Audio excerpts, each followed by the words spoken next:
Einen wundervollen guten Tag, herzlich willkommen zurück zu unseren Firewalls. Heute geht es nochmal um Firewalled oder Firewall Demon und wir wollen uns heute um die Zonen kümmern. Dieses Video entsteht in Kooperation mit Hetzner. Auf hetzner.com könnt ihr euch alles holen, was das Serveradministratorenherz begehrt. Von Webhosting über Storage und Managed Servern bis hin zu dedizierten Servern oder Cloud ist alles dabei. Für diese Tutorials nutzen wir einen dedizierten, sehr leistungsstarken AX41-Server mit 6 Kernen und 64 GB RAM. So kann ich euch alle Techniken zeigen, die ich euch zeigen möchte. Für viele Fälle machen aber auch schon kleinere Server durchaus Sinn. Mehr Informationen sowie eine grundlegende Tutorialreihe für die ersten wichtigen Schritte auf eurem Server findet ihr, wenn ihr auf den Link in der Beschreibung klickt. Viel Spaß! Okay, also ich habe jetzt hier mal ein sehr komplexes Setup genommen, um euch mal alle Zonen zumindest nennen zu können. Ja, es gibt nicht unbedingt immer Unterschiede zwischen den einzelnen Zonen, aber ich dachte mir, so könnt ihr euch das Ganze vielleicht besser vorstellen. Also zunächst einmal nehmen wir einfach mal einen Rechner. Das ist unser Rechner hier drüben und wir teilen jetzt sozusagen das Netzwerk auf, so wie wir darauf Zugriff haben. Bei Firewall kann man jedem Adapter, also wenn ich mehrere Anbindungen, LAN-Anschlüsse oder Wi-Fi-Anschlüsse habe, kann ich jedem Adapter quasi ein Netz zuweisen, mit dem ich verbunden bin. Das würde theoretisch gehen und ist hauptsächlich für Server eigentlich gedacht, weil Privatpersonen das eigentlich selten haben mittlerweile. Gab es aber auch Situationen, wo das mal ganz cool wäre. Genau, also Server können natürlich ans Internet angebunden sein, aber gleichzeitig auch ans lokale Netz und das dann quasi für verschiedene Anschlüsse unterschiedlich definieren. Jetzt kann ich aber natürlich auch das Ganze virtuell betrachten und einen Server einfach aufteilen in virtuelle Maschinen. Das geht natürlich genauso. Und Firewall hat relativ gute Anbindung für Docker, für einen Haufen andere Software auch noch und für den Network Manager natürlich auch. Und genau, wir nehmen jetzt einfach mal an, wir haben hier eine virtuelle Maschine, zum Beispiel über Docker bei uns gehostet und das ist meine Admin-Maschine. Ja? Der traue ich uneingeschränkt, weil das ist die Maschine, wenn die korrumpiert wird, dann habe ich eh ein Problem, weil das halt meine Main-Maschine ist, ja. Deswegen, dieser einen Maschine vertraue ich uneingeschränkt. Alle Netzwerkverbindungen werden immer akzeptiert. Und das wäre dann die Trusted-Umgebung. Ja? Das ist quasi, alles wird immer akzeptiert. Jetzt habe ich vielleicht aber auch einige Docker-Container, die nicht ganz so trusted sind, bei mir laufen und die ein bisschen experimentell sind. Also zum Beispiel, wo ich ein bisschen mit Python rumprogrammiere, ein bisschen auch Libraries installiere und die Libraries können natürlich irgendwann noch mal korrumpiert werden.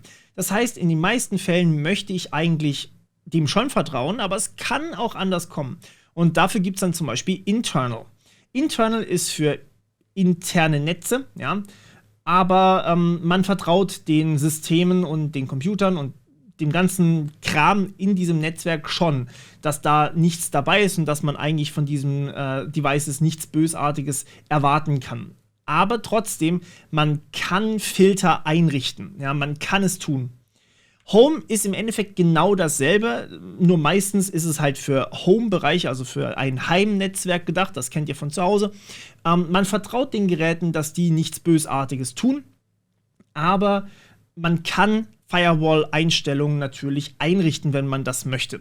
So, das heißt, wir haben hier ein Home-Netzwerk und ja, das ist das, was ihr im Endeffekt kennt. Internal und Home unterscheiden sich offiziell wirklich nur von der Definition internes Netzwerk, Heimnetzwerk. Aber praktisch sind sie quasi äquivalent. Genauso wie übrigens Work. Die sind eigentlich alle drei äquivalent, nur dass eben Work für mein Arbeitsnetz ist und ich dort andere Sachen definieren kann. Vielleicht traue ich meinem Arbeitsnetz oder möchte ich nicht, dass mein Arbeitsnetz auf meine privaten Dateien Zugriff hat oder auf meine privaten Services, die ich eben hoste, Zugriff hat. Und da kann ich das natürlich dann einstellen.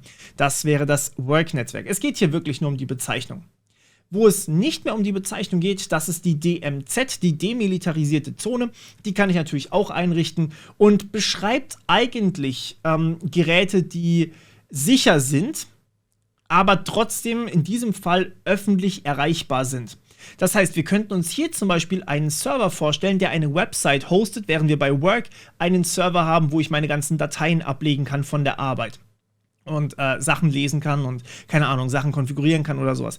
Und der DMZ-Server, also der hier in der DMZ drin, der ist eigentlich vertrauenswürdig, hoffentlich zumindest, aber er könnte auch angegriffen werden, weil er eben öffentlich zugängliche Bereiche hat. Also zum Beispiel eine Website hostet, zum Beispiel SSH öffentlich zugänglich macht oder was weiß ich was. Und wenn wir das jetzt einrichten bei uns, dann sagen wir ja gut, dem vertraue ich eigentlich, aber eben nicht uneingeschränkt. Und ich kann für den konfigurieren, dass der eben nur manches bei mir darf. Gut.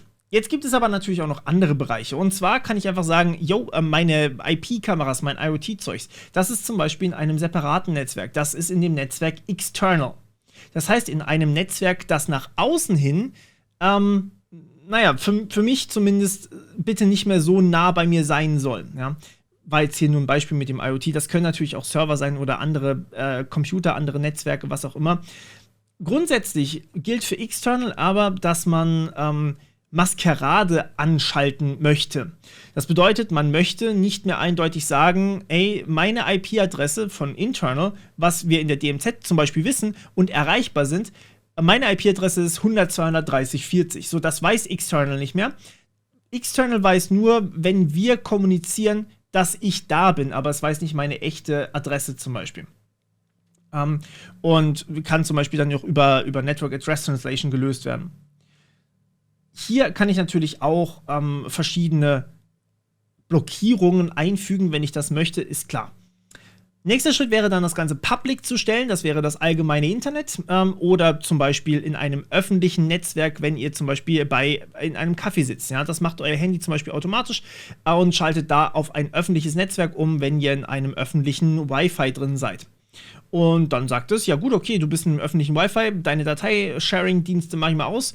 Erreichbar bist du auch nicht und ja, wir filtern übrigens Traffic. So, das ist natürlich sinnvoll, weil ich möchte nicht angegriffen werden können, so als Gerät. Und Android zum Beispiel macht das automatisch und relativ gut. Man kann es aber natürlich auch mit Firewall relativ genau einstellen, nur dass ihr mal eine Vorstellung davon habt. Und dann gibt es auch noch Block bzw. Drop. Die beiden sind äquivalent. Und, oder fast nicht ganz äquivalent, aber sie haben einen großen Unterschied. Bei Block wird jeglicher Traffic, der ankommt, erstmal abgelehnt. Ablehnen, also blocken, bedeutet so viel wie, ich sende eine ICMP-Nachricht und sage Host prohibited. Das heißt, ich gebe meinem Sender Rückmeldung darüber und sage, ey, du darfst mich hier nicht anfragen, ich möchte das nicht. So, halt, stopp, nein, möchte ich nicht. Das heißt, man möchte das grundsätzlich ablehnen, aber Drop hingegen sagt, ich mache einfach gar nichts, ich gebe keine Antwort. Jegliches Paket wird einfach fallen gelassen. Also alles, was reinkommt, wird fallen gelassen. Bei Drop sind außerdem nur Outgoing Networks möglich. Das heißt, wenn ich quasi sage, wenn ich in das Drop-Netzwerk reinfrage, ey, was hostest du denn? Gib mir mal deine Website, dann ist das möglich, aber ich bekomme keine Antwort. Während bei Block kann ich immer noch sagen, ey, gib mir mal deine Website und der darf mir dann sogar antworten und mir seine Website auch zeigen. So, das ist quasi über diesen Zustand, was wir auch schon besprochen hatten. Das heißt, Drop ist nochmal ein Stückchen krasser. Bei Drop erlaube ich gar nichts zurück, sondern erlaube nur meine Verbindung dorthin. Bei Block erlaube ich, dass der mich zurückkontaktiert, aber sonst eben auch nichts. Okay, jetzt wollen wir das Ganze natürlich einrichten. Und da sind wir auch auf dem Server schon wieder. Wir können jetzt hier natürlich uns auch die ganzen Zones mal anzeigen lassen mit Firewall cmd -get-zones. Und dann sehe ich hier, okay, das sind die Zonen, die ich zur Verfügung habe. Block, DMZ, Drop, External. Sie sind leider nicht so geordnet, wie ich das gerade gemacht habe, was für euch ein bisschen verwirrend sein kann. Sie sind alphabetisch geordnet. Ja, kann man machen, muss man nicht. Man kann aber auch sich die aktiven Zonen holen, get-active zones. Und hier sehen wir, keine einzige Zone ist aktiv. Weil in meinem Fall hier halt keine Zone eingerichtet wurde, richtig. Jetzt wollen wir zuerst einmal herausfinden, welche Interfaces wir überhaupt haben. Das machen wir einfach mal mit IP-Link Show. Und hier sehen wir, wir haben hier ein paar von den Dingern. LO ist Loopback. Das hier sieht vielversprechend aus, ENP9S0. Hier sehen wir auch, was das sein soll. Dann haben wir hier Docker. Gut, das ist Docker, das brauchen wir nicht. Dann haben wir hier Broadcast, Multicast für jeweils virtuelle Netze, das heißt VETH, ja. Und da nochmal VETH, also Ethernet. Und genau, das heißt, wir wissen eigentlich, okay, ENP9S0 ist unser Netzwerkinterface und das wird vom Network Manager eigentlich nicht gemanagt. Das finden wir in etc Network/Interfaces. Und hier sehen wir drin, aha, das hier steht da drin, also in dem Fall per Default wird es erstmal nicht gemanagt. Das ist quasi so das Standard-Setup. Also was wir machen ist, wir fügen das Ding jetzt eben selber hinzu und sagen Firewall. Wir wollen hier in unsere Firewall CMD, was ich mit sudo machen sollte, ehrlich gesagt, sudo firewall CMD. Wir wollen, dass ein Interface hinzugefügt wird. Und zwar permanent bitte. Permanent. Und zwar mit folgender Zone, weil das ist ja unser öffentliches Netzwerk. Also wir können hier, wie gesagt, mehrere Netzwerkanschlüsse haben. Die können auch ruhig virtuell sein, so wie das Docker-Netzwerk hier zum Beispiel. Das können wir ruhig anders behandeln. Das hat einen eigenen virtuellen Netzadapter. Und die Zone für den richtig öffentlichen Netzadapter, ja, die soll bitte public sein. Also Zone Public. Und zwar, was wollen wir machen? --add Interface ist gleich, jetzt muss ich mir das nochmal raussuchen, weil ich mir das nicht merken kann, ENP9S0, ENP9S0. So, und wenn wir das jetzt hier reingetan haben, dann haben wir sozusagen unsere Zone, get zones möchte ich bitte, so. Achso, ja, ich sollte vielleicht reloaden. Sudo firewall -reload. So, und jetzt machen wir nochmal die Active Zones. Jetzt sehen wir hier, als Public Interface ist jetzt mein Interface eingetragen. Das heißt, alles, was über diesen Anschluss kommt, ist jetzt zugewiesen worden auf die Zone Public. Jetzt kann ich das natürlich eintragen, wie ich möchte. Ich kann natürlich auch die Zones hin und her verrutschen, das ist klar. Aber grundsätzlich ist jetzt erstmal alles Public. Und das ist ja auch richtig so. So soll es ja auch sein. Okay, jetzt, was möchte ich zum Beispiel da drin machen? Nun, das ist übrigens auch der Grund, warum ihr als Standard hier bei Firewalls, wenn ihr hier die List All macht, wenn man da auch Public bekommt, das ist nämlich das, was jetzt aktiv ist, so per Standard. Jetzt haben wir hier auch ein Interface zugewiesen. Und wir sehen hier, SSH ist erlaubt, deswegen bin ich noch eingeloggt. Ansonsten hätte ich jetzt ein Problem, wenn ich hier jetzt sagen würde, hey, schmeiß mal SSH raus, dann werde ich ausgeloggt. Klar. Beziehungsweise, ich bin schon noch eingeloggt, mehr oder weniger, aber ich kann halt nicht mehr drauf zugreifen. Was unpraktisch wäre. Jetzt kann ich aber natürlich hergehen und sagen, hey, was ist denn, wenn ich was anderes haben möchte? Ja, was ist denn, wenn ich zum Beispiel vielleicht andere Leute zuweisen möchte? Naja, das kann ich ja durchaus machen. Übrigens, das haben wir letztes Mal nicht gemacht, das will ich ganz kurz nachholen hier. Wir können natürlich, sudo, wir können natürlich hier auch Firewall CMD setzen und sagen, hey, mach mal hier auf Zone gleich Public, mach mal hier kurz FTP auf, add service ist gleich FTP.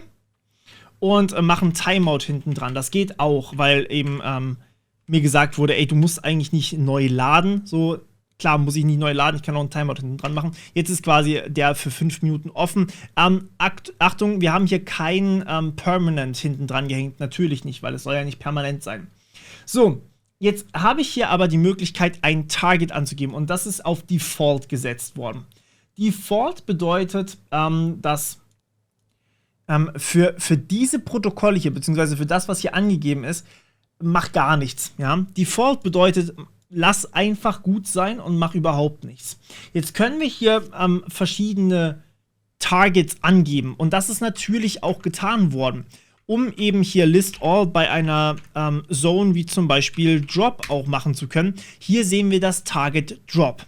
Das heißt, egal was jetzt auf Drop reinkommt oder in der Zone Drop reinkommt, das Target ist Drop. Was bedeutet, es wird in jedem Fall fallen gelassen. Okay, das heißt, es gibt hier ein paar Targets, die wir natürlich auch einstellen können. Wir können hier auch für unsere Public Zone einstellen, dass alles gedroppt wird, dass das Target gedroppt ist, ja. Das können wir machen. Wir können aber auch zum Beispiel Reject einstellen. Oder wir können Accept einstellen. Also diese 3 Möglichkeiten gibt es. Und naja, die kann man so einrichten, wie man das braucht. Ich mache jetzt hier mal noch ganz kurz Block auf. Hier sehen wir nämlich, dass es nicht Drop ist, sondern in diesem Fall Reject. Das heißt, wir senden eine Antwort zurück und sagen, hey, wir wollen deine Angaben nicht oder wir wollen das nicht, was du gesendet hast, aber wir sagen dir, dass wir es nicht wollen. Das ist der Unterschied. Also hier wird einfach das Paket fallen gelassen in der Zone Drop und hier wird Reject ausgeführt, sodass wir quasi denen auch sagen, dass wir es nicht wollen. Und das absolute Gegenteil wäre natürlich Accept. Das ist dann für die Zone Trusted. Hier sehen wir, dass das Target Accept ist. Das heißt, alles wird akzeptiert und nichts wird damit gemacht. Und bei Default wird im Endeffekt gesagt, ey, wir machen genau das, also wir machen das, was du hier spezifiziert hast, die beiden lassen wir durch, den Rest droppen wir. So, das ist quasi der Unterschied zwischen den Targets, damit wir die auch mal geklärt haben hier.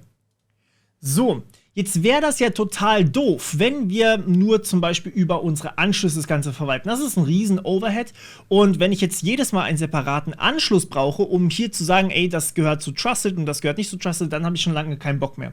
Deswegen gibt es hier die Möglichkeit, einfach gewisse Quellen hinzuzufügen, dass wir sagen, diese IP-Adresse ist vertrauenswürdig, diese IP-Adresse gehört zu intern, diese IP-Adresse gehört dort und dort dazu.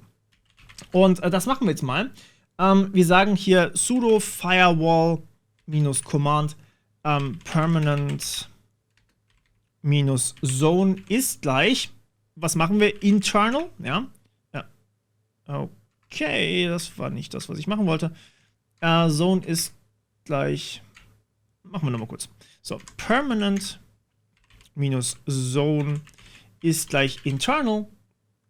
Und jetzt kann ich hier eine IP-Adresse festlegen, zum Beispiel mit add source ist gleich, und jetzt gebe ich hier zum Beispiel meine IP-Adresse an. Das ist jetzt eine vertrauenswürdige Quelle. So könnte ich zum Beispiel sagen, ich von meinem Heimnetzwerk bin eine vertrauenswürdige Quelle für diesen Server hier. Seid damit allerdings vorsichtig, ich sage das ganz bewusst, weil euer Heimnetzwerk ändert natürlich seine IP-Adresse. Ja? Das heißt, ich kann das einmal einrichten, aber wenn ich dann alle anderen Zugriffe blockiere und sich einmal meine IP-Adresse ändert, dann habe ich ein Problem. Deswegen ist das nicht ganz immer ratsam. Wenn ihr eine statische IP-Adresse zu Hause habt, dann könnt ihr das auf jeden Fall machen. Oder bei der Arbeit eine statische IP-Adresse habt, dann könnt ihr das in jedem Fall machen, dass ihr zum Beispiel sagt, für diesen Server oder für dieses Servernetzwerk ist zum Beispiel meine IP-Adresse hier vertrauenswürdig. Und ja, das geht natürlich wunderbar, klar. Also, was bringt mir das jetzt? Naja, also ich mache jetzt hier einfach mal eine IP-Adresse rein. Sagen wir einfach mal 1.2.3.4, okay? Und die gehören jetzt offiziell zu meinem internen Netzwerk, und zwar permanent, wenn ich jetzt das Ganze natürlich reloade. So, und was jetzt passiert ist folgendes. Die haben jetzt eine andere Konfiguration als die Public-Leute. Weil, also, oder besser gesagt, diese IP-Adresse hat eine andere Konfiguration, weil die gehören ja intern dazu. Das heißt, hier wird nachgeguckt, zu welcher Zone gehörst du, wenn du irgendwie anrufst. Und dann wird eben diese Zone auf dich angewandt. Und bei Internal, ich mache mal hier kurz ein Internal. So, bei Internal sehen wir hier, können wir zum Beispiel standardmäßig DHCP, das ist immer da. Wir können SSH machen, das ist auch bei Public da gewesen. Aber wir haben zum Beispiel auch noch auf MDNS und auf Samba die Möglichkeit zuzugreifen. Das heißt, diese Protokolle sind jetzt erlaubt für diese IP-Adresse. Es ist, als hättet ihr alle anderen ausgesperrt und die nur reingelassen. Und das ist ziemlich cool. So kann ich natürlich dann auch zum Beispiel sagen, wenn ich zwei Server habe, dass die miteinander relativ problemlos kommunizieren können und ein anderer Server oder andere User können halt nicht miteinander kommunizieren. So kann ich quasi mehrere Rechner auch nicht direkt in ein Netzwerk packen, aber ich kann sie zumindest für die Firewall in eine Art Netzwerk packen. Es gibt noch effizientere Strategien, die liegen dann aber direkt beim Hoster und ja, natürlich können wir uns das auch noch angucken. Die Firewall könnt ihr aber auch schon so konfigurieren. Jetzt machen wir noch ein zweites Beispiel und das werden wir noch erweitern müssen beim nächsten Mal. Nehmen wir an, wir haben einen Bot-Angriff von irgendeiner speziellen IP-Adresse. Dann ist klar, wir wollen den bannen und selbstverständlich können wir das mit unserer Firewall machen. Funktioniert eigentlich genauso, wir wollen den in eine Zone hinzufügen und zwar mit einer gewissen Quelle, add source, sagen wir mal 10, 20, 30, 40, ja. Das ist jetzt unser böser Mensch hier und der greift uns an. Dann fügen wir den natürlich nicht zu unserer Zone Internal hinzu, sondern zu unserer Zone Drop, ja. Und damit verlieren wir komplett jeglichen Traffic, den der eben hier reingetan hat. Also alles, was quasi von dieser Adresse kommt, wird jetzt einfach automatisch gedroppt. Und da muss man nicht mehr weiter nachdenken, das wird einfach sofort gefiltert. Selbstverständlich könnt ihr auch ganze IP-Bereiche eingeben, ja, das ist klar. Ich habe leider nicht so viel Platz, ne? Okay. Ihr könnt ganz einfach hinter der IP weiter tippen und quasi hier einfach sagen, ey, ich würde gerne /8 machen. Das heißt, alle, die zu diesem Subnetz passen, die gehören dazu. In dem Fall wäre das hier ja. Machen wir das Permanent weg, das brauchen wir nämlich hier nicht unbedingt.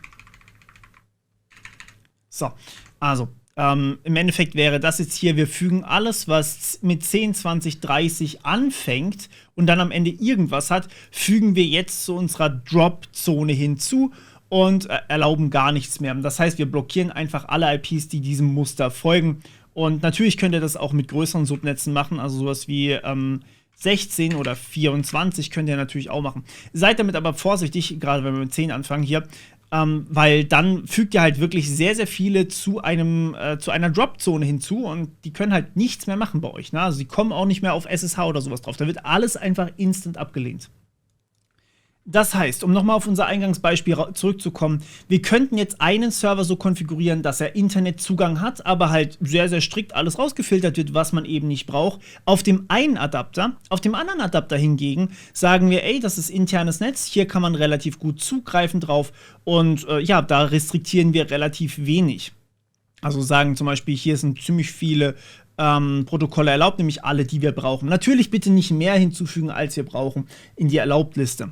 Dann fügen wir vielleicht noch einige weitere PCs zu einem internen Netzwerk zusammen und schon haben wir eigentlich ein relativ gutes Firewall-System, das halt das, was durchkommen soll, erlaubt und das, was nicht durchkommen soll, rausfiltert. Was wir allerdings noch bräuchten, wäre zum Beispiel eine Erkennung, die zum Beispiel sagt, hey, ich blockiere dich jetzt mit einer Datei, weil ich zum Beispiel dich in eine Blacklist hinzugefügt habe. Das heißt, wir sammeln IP-Adressen, die bösartig sind zum Beispiel und sagen denen, dass sie nicht bei uns drauf zugreifen dürfen, beziehungsweise sagen gar nichts, sondern fügen sie einfach nur der Drop-Zone hinzu. Sowas könnte man auch machen und das überlasse ich jetzt euch, einfach mal die Man-Page euch anzugucken. Das muss ich euch, glaube ich, nicht in einem extra Video zeigen. Ihr könnt hier nämlich einfach Man Firewall-CMD machen und dann habt ihr sehr, sehr viele Optionen hier, was man alles machen kann. So, wir sehen hier einmal State, Reload, Complete Reload, Runtime to Permanent. Da speichern wir uns quasi unsere aktuelle Konfiguration und haben sie dann halt dauerhaft da. Auch wenn wir es nicht permanent gemacht haben, dann Permanent natürlich, Get Default Zone. Wir können die auch setzen, die Default Zone, dass wir quasi sagen, hey, Default Zone ist jetzt nicht mehr public, sondern ist halt intern. So, wenn wir einen internen Rechner haben, das ist okay. Und genau, hier, das hatten wir schon alles behandelt. Genau, das sind relativ viele Sachen, die wir auch schon gemacht haben. Hier gibt es allerdings noch ein paar Sachen, über die wir noch nicht gesprochen haben, nämlich Policies. Na komm, weiter. Und dann haben wir hier die Zonen, darüber haben wir heute gesprochen. Hier allerdings noch mit den Policies, dass wir die Policy drauf anwenden können. Dann haben wir, das haben wir alles gemacht. Also ihr seht, wir haben schon sehr, sehr viel. Ich glaube, das ist auch ganz gut soweit. Es ist eine lange Hilfe. Ich versuche, wie gesagt, das Ganze für euch so ein bisschen zusammenzufassen mit den wichtigsten Dingen. So, hier können wir die einzelnen Zonen anpassen und eben diese einzelnen Bereiche setzen, aber das braucht man eigentlich selten gerade. Wenn ihr, wie gesagt, noch Fragen zu einzelnen Dingen habt, dann bitte meldet euch. Das hier ist, wie gesagt, eine Übersicht über Firewall und nicht jetzt eine Detailansicht, weil ich glaube, dass die Detailansicht gar nicht sein muss, sondern eher, was setze ich wo? Ist, glaube ich, eher sinnvoll, dass ihr das wisst. Ich werde das hier jetzt einfach mal beenden. Und genau, ihr gebt mir an der Stelle auf jeden Fall mal Feedback. Ich freue mich drauf und wir hören uns beim nächsten Mal wieder. Bis dann. Ciao.